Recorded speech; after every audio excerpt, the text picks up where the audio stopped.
Under estimate कर रहे हो बहुत ज्यादा। जैसे फॉर एग्जाम्पल मैं ये चीज को बोलता हूँ कि स्वप्न सुखना, देखो स्वप्न सुखना के ऊपर खाली में डायबिटीज नहीं, इसको आप में पीसीओएस में डालो, पीसीओडी में डालो। बिल्कुल पीसीओएस पेशेंट मेरे पास है, मैं बोलूं अरे तू तो बिल्कुल भी नहीं सो सकती डे में। और ये सब चीजें जो है ना इनडायरेक्टली आप देखो ना देखो, मतलब इसको एकदम सिंपल वे में समझो कि प्रमेय का जो हेतु है ये आप ना पीसीओएस पे लगा के देखो, ये आप ना जरा पीसीओडी पे लगा के देखो, एकदम एक झटके में एक्यूरेट एक ही जैसा काम करती है, बहुत एक्यूरेट काम करती है। क्योंकि अगर वो मतलब मेरा ऐसा मानना है कि मेटफॉर्मिन की ट्रीटमेंट अगर डायबिटीज कर रही है, वही मेटफॉर्मिन पीसीओएस को ट्रीट कर रही है, और आज वही मेटफॉर्मिन हाइपोथायराइड्स को ट्रीट कर रही है, मतलब देखो कुछ दिन में ना, एक साल में आप ये देखोगे कि मेटफॉर्मिन ना आपका टीएसएच नीचे लेके जा रही है, और लेके जा रही है। ये फ्यूचर है कि मेटफॉर्मिन अब ना अपना स्टैंडर्ड जो है एकदम अलग कर रहा है। क्यों? क्योंकि पेरिफेरल रेजिस्टेंस ही एक प्रॉब्लम है। मेटफॉर्मिन कभी भी पेरिफेरल रेजिस्टेंस से ज्यादा काम ही नहीं किया है, और अभी भी फर्स्ट लाइन ऑफ ट्रीटमेंट है।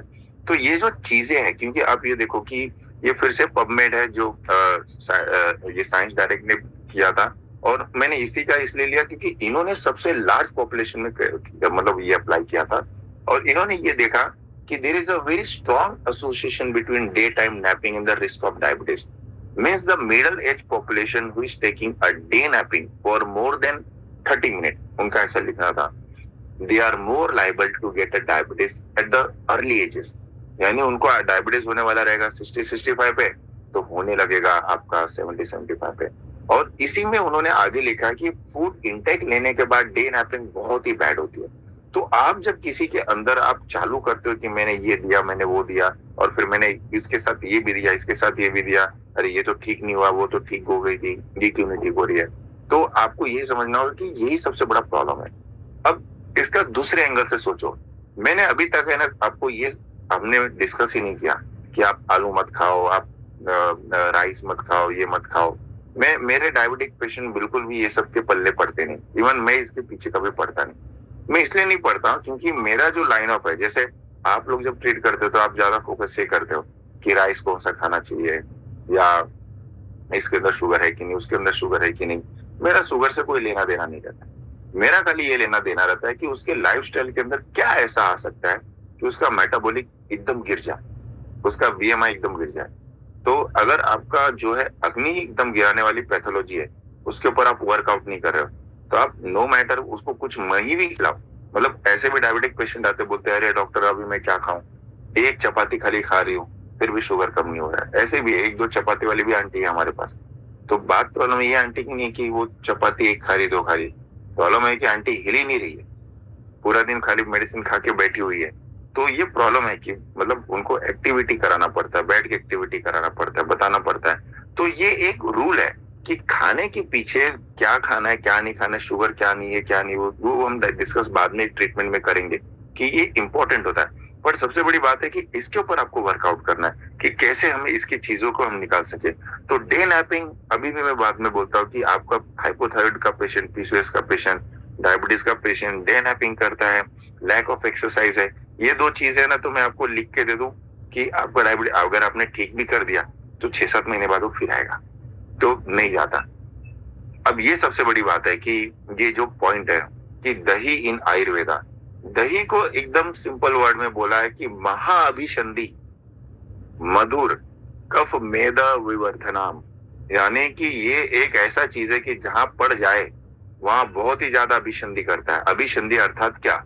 अभिसंधि यानी कि अग्नि को मंद करके वहां क्लेद की उत्पत्ति ज्यादा होती है, तो यहाँ विसंधि नहीं अभिसंधि है। तो ये जो चीजें है कि जो ये दही का उपयोग करते हैं या हम छाछ का उपयोग करते हैं, नहीं ले सकते, छाछ का भी इधर नहीं है, क्योंकि उसमें द्रव डाल के आप दे रहे हो जब पेशेंट के बॉडी को अंदर, या आपका पेशेंट छाछ पी रहा है, बटर मिल्क पी रहा है। डायबिटीज पेशेंट के देखो आजकल के डायबिटीज की लिस्ट में क्या होती है, ये है एकदम तीव्र अग्नि मंद कर दे, क्योंकि ये दोनों चीज जो है ये कफ मेद विवर्धना में डायरेक्टली कफ और मेद को बनाती है। यानी कि बहुद्रव श्लेष्मा जो बढ़ रहा है शरीर के अंदर अग्नि मंद होने के कारण, ये संप्राप्ति को साक्षात बढ़ाता है। यानी पकड़ लो कि दही की जो गुणधर्म है वो प्रमेय के संप्राप्ति की गुणधर्म दोनों समान है। तो दोनों आपका मेद और कफ को बढ़ाता है। यही रीजन है कि इसे नहीं उपयोग करना चाहिए, या मिल्क के कोई प्रोडक्ट को नहीं, मिल्क और मिल्क दोनों प्रोडक्ट नहीं। गुड़ वैकृत जैसे मैंने वही बताया कि ये मैं डाटा ये बता रहा हूँ, ये पुराना मतलब पुराना डाटा, मतलब कि अब अगर मुझे बोलो तो मैं ये 25 को बढ़ा के ना 35 कर दूं। रीजन ये कि इंडियन एवरेज पेशेंट शुगर जो हम लोग ले रहे हैं वो 25 टीस्पून है, बहुत ज्यादा है। हमारा हार्डली कैपेसिटी 8 टू मतलब शुगर इंटेक का अगर आप WHO के ऊपर गाइडलाइन में पढ़ के जाओ, it should be something around 5 to 10 teaspoon, और वो भी ज्यादा है, मतलब it should be below 6 to 7 average में। बट करंटली जो यंग जनरेशन है और जो ओल्ड जनरेशन भी है, मतलब वो भी उसके पल्ले में पड़े। तो हमारा जो, और ये ऐसा नहीं कि मैं बोल रहा हूँ, फिर से WHO के साइड पे जा रहा हूँ कि इंडियन पॉपुलेशन के अंदर वैसे भी हम लोग पहले से शुगर अच्छा खासा खाते थे, बट वेस्टर्न फूड के आने के बाद उसके अंदर प्रेजेंट वाला शुगर ही कुल मिला जुला के 25 प्लस के ऊपर जा रहा है। यानी कि there is a very high chance कि हमें जो डायबिटीज है वो 15 से 20 साल पहले हो जाए। तो इसलिए आप देख रहे हो कि जो डायबिटीज का एज है, अभी डायबिटीज का एज गया कि हम बोले कि मिडिल एज में, मिडिल एज छोड़ो, वो तो लोअर एज में आ रहा है, यानी कि 25 को ब्रेक करके और नीचे आ रहा है। Reason because of this sugar. तो शुगर इंटेक और पहले के हेतु सबको एक साथ मिलाओ, सब एक साथ काम करते, कोई अलग नहीं है। तो इस तरह से मतलब जो कॉज है, यानी कि जब भी हम लोग बात करते कि डायबिटीज के अंदर जो सबसे बड़ा चीज है कि इसके अंदर क्यों नहीं हो पाते, तो यही रीजन है कि हम लोग ना हेतु के ऊपर ये चीज काम नहीं करते। तो ये हेतु के ऊपर जो है सबसे बड़ा पॉइंट था। अब जो सेकंड पॉइंट है कि इसकी संख्या संप्राप्ति क्या होगी, यानी प्रमेय की संप्राप्ति क्या है, वो मेरे ख्याल से वो स्लाइड थोड़ा मिस हो गया, लेकिन मैं डिस्कस करूंगा कि प्रमेय के अंदर, मतलब ये अगर कोई लिखना चाहे तो लिख सकता है कि पहला संप्राप्ति है बहुद्रव श्लेष्मा। अब क्वेश्चन आता है कि बहुद्रव श्लेष्मा बढ़ता कैसे। तो मैं नेक्स्ट स्लाइड में, नेक्स्ट वाले सेशन में शायद उसको कंसीडर करूं, लेकिन यहाँ एक चीज समझने की आपको ये जरूरत है कि बहुद्रव श्लेष्मा शरीर में आता क्यों है। तो आपको ये समझनी है कि जो आपके बॉडी के अंदर जब आपकी अग्नि प्राकृत रहती है, तो प्राकृत अग्नि जो है ये कभी भी शरीर के क्लेद को बढ़ने नहीं देता। आपने अगर आयुर्वेद के अंदर पढ़ा है तो आपको याद होगा कि आहार का पचन होने के बाद, फूड का पचन होने के बाद जब वो धातु के पास जाता है और जब वो उसको पोष्य भाव यानी कि उसका न्यूट्रिशन उसके पास जाता है, तो भी वो सूक्ष्म क्लेद की उत्पत्ति करता है। यानी शरीर के अंदर पूरे दिन जिंदगी भर आपके सूक्ष्म रूप में क्लेद बनता है, लेकिन इस शरीर के क्लेद को निकालने का काम है स्वेद और मूत्र का। ये आगे में फिर डिस्कस करूंगा कि डायबिटिक पेशेंट ना मतलब स्वेट जल्दी स्वेट क्यों नहीं करते, इसलिए नहीं स्वेट करते, और स्वेट करेंगे भी ना तो आप कभी उनके शरीर के ऊपर टच करके देखो। ये बहुत इंपॉर्टेंट फैक्ट है कि डायबिटीज हमारे ना मेरे गाइड टायडे सर थे, और काफी बहुत इंटरेस्टिंग बात यह है कि वो पेशेंट के शरीर के ऊपर हाथ रख के बता सकते थे कि अरे तुम्हारा शुगर 200 है, तुम्हारा शुगर 250 है, तुम्हारा शुगर 300 है। और इतनी एक्यूरेसी क्यों? क्योंकि वो जो क्लेद है जो स्वेद में से निकलता है वो भी एकदम चिपचिपा है। जो वर्ड मतलब प्रमेय के पूर्व रूप लिखे हुए कि दाह चिक्कड़ता देह, दाह चिक्कड़ता देह मतलब कि शरीर के ऊपर ऐसा लगता है कि जैसे कोई चिकड़ जैसा लगा हो, मतलब चिपचिपापन आता है। वो इसलिए क्योंकि जो भी ये स्वेद की प्रवृत्ति हुई है, जो ये क्लेद निकाल रहा है स्वेद व शोथस, इसमें भी जो है बहुत घनता है, बहुत चिपचिपा है। और सर जैसे भी वो बोलते थे कि ये 200 है, ये 300 है, रिपोर्ट में दूसरे दिन हम लोग करते तो वैसे निकलता था। ये एक्यूरेसी है क्योंकि ये वो टॉपिक को यूज करते हैं। तो इसलिए आपको समझने की जरूरी है कि ये जो शरीर में क्लेद बढ़ता है ये ही जो है आपका स्वेद रूप से बढ़ता है, और या तो आपको स्वेद अवरोध मिले। अब ये बोलना क्यों जरूरी है? इसलिए क्योंकि जब हम लोग नेक्स्ट लाइन ऑफ ट्रीटमेंट देखेंगे तो नेक्स्ट आप देखो कि लाइन ऑफ ट्रीटमेंट में मैं बात कर रहा हूँ लक्ष्मी विलास रस की। वो लक्ष्मी विलास जो मुझे नहीं लगता कि आप लोग में से जो भी लोग आप इसको सुन भी रहोगे, आप तो पहले तो दिमाग में फोकस करोगे कि लक्ष्मी विलास रस हमने मतलब लास्ट टाइम पढ़ा था, तो आपको याद आएगा अरे बाप रे ये तो ज्वर रोग अधिकार है। लेकिन लक्ष्मी विलास रस डायबिटिक का पहला लाइन ऑफ ट्रीटमेंट है, फर्स्ट लाइन ऑफ ट्रीटमेंट है। ये हम लोग नेक्स्ट टाइम पे बात करेंगे कि जितने भी मेरे डायबिटीज के अंदर पेशेंट के अंदर शुगर एकदम ड्रास्टिकली गिरते, फटाफट गिरते, ये लक्ष्मी विलास रस के कारण। अब आपको ये समझने में और ये मतलब पचन करने में, यानी कि ये चीज को मतलब सच में ग्रैब करने में सच में बहुत टाइम जाएगा कि कैसे लक्ष्मी विलास जैसा काम करता है। मतलब क्यों ये जोरंगना वाली चीज ड्रग है, सबसे फास्ट एक्टिंग होती है, क्यों रस सिंदूर जैसे कल्प एकदम रैपिडली डायबिटीज को गिराती है। रस सिंदूर पहला फर्स्ट लाइन ऑफ ट्रीटमेंट होनी चाहिए, क्योंकि इसके अंदर डायरेक्टली एक्यूरेट कैपेसिटी है कि बहु द्रव श्लेष्मा को पचाए, श्वेत वृद्धि करे। और अब जब ये श्वेत वृद्धि ज्यादा हो जाती है, यानी कि यहाँ भी क्लेद बहुत ज्यादा उत्पत्ति होते होते प्रमेय की संप्राप्ति नहीं रुकती, तब जाके बहुमूत्रता होती है। यानी बहुमूत्रता स्टेज आने तक, और जो हम पढ़ते हैं कि प्रमेय के जो है 10 प्रकार, इसके प्रकार और उसमें ऐसे ऐसे प्रकार, वो इसी के ऊपर कि कौन से धातु को इफेक्ट करके वो आ रही है। लेकिन वो स्टेज आजकल हमको इंडियन पॉपुलेशन में देखने नहीं मिलते। रीजन ये है कि हम प्री डायबिटिक डायबिटिक स्टेजेस को अलग पढ़ कर लेते, इसलिए वो प्रमेय के प्रकार में नहीं जाता। हम 2 ही प्रकार पढ़ेंगे नेक्स्ट टाइम, वो है कफज प्रमेय और वातज प्रमेय। ये दोनों पे ही खाली ट्रीटमेंट करो। पित्तज प्रमेय आपको नहीं मिलेगा, बहुत रेयरली मिलेंगे, और जो पित्तज प्रमेय मिलेंगे वो खाली डायबिटिक कॉम्प्लिकेशन में जो पित्त अनुबंध रहेंगे वही मिलेंगे। वो हम बाद में डिस्कस करेंगे कैसे मतलब डिफरेंशिएट करते हैं। इसलिए इस तीनों स्टेज को याद रखो कि पहले स्टेज में बहुद्रव श्लेष्मा को ट्रीट करना है, यानी कि आपको एक तरह से एक ऐसा लाइन ऑफ ट्रीटमेंट चाहिए जो अग्नि तो बढ़ाए लेकिन साथ साथ जो है क्लेद का भी शोषण करे, लेकिन अग्नि बढ़ाने वाला होना चाहिए। तो इसलिए आपके पास एक ऐसे लाइन ऑफ ट्रीटमेंट की जरूरत है कि जो इसके ऊपर है।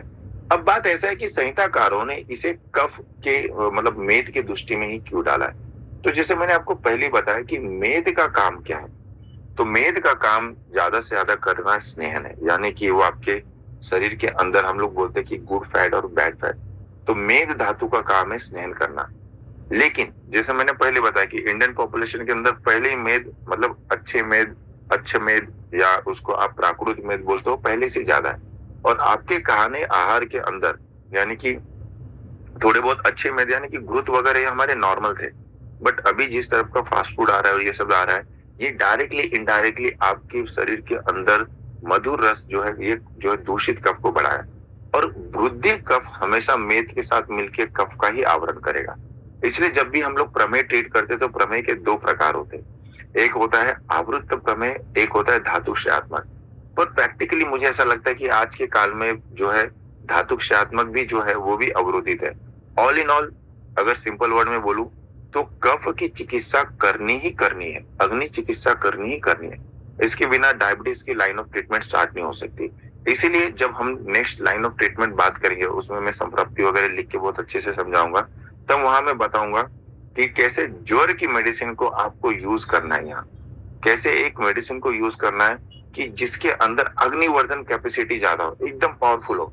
मतलब जैसे फॉर एग्जांपल आप अपने नेक्स्ट टाइम किसी पेशेंट को रस सिंदूर दे के देखिए, आप अपने किसी पेशेंट को यशत भस्म दे के देखिए, आप अपने किसी पेशेंट को जो है एक तरह से लक्ष्मी विलास रस वगैरह यूज करके देखिए, बहुत ही अग्निवर्धक कल्प है, बहुत ही अग्निवर्धक।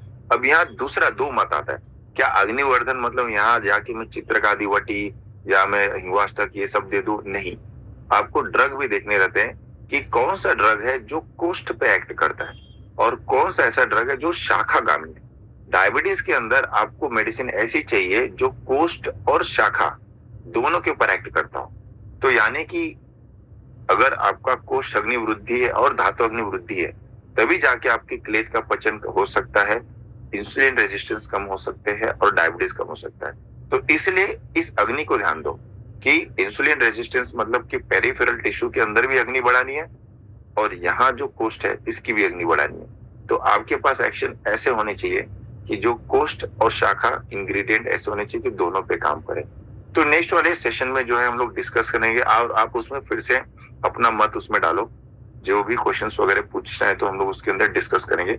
और उस जो आप डायबिटीज रिवर्सिबल प्रोग्राम देखोगे जो मैं नेक्स्ट टाइम प्रेजेंट करूंगा, वो आप देखोगे काफी सिंपल है, बहुत सिंपल है। ड्रग कितने हैं? हार्डली 6-7, मतलब और भी वेरिएशन में हम लोग यूज करते हैं, बट आज के तारीख में मैं जो है मेडिसिन और डायरेक्टली पंचकर्म चिकित्सा इस वक्त डायबिटीज के लिए वन ऑफ द बेस्ट है। वमन नहीं, मैं ज्यादा से ज्यादा इसमें प्रेफर करता हूँ बस्ती।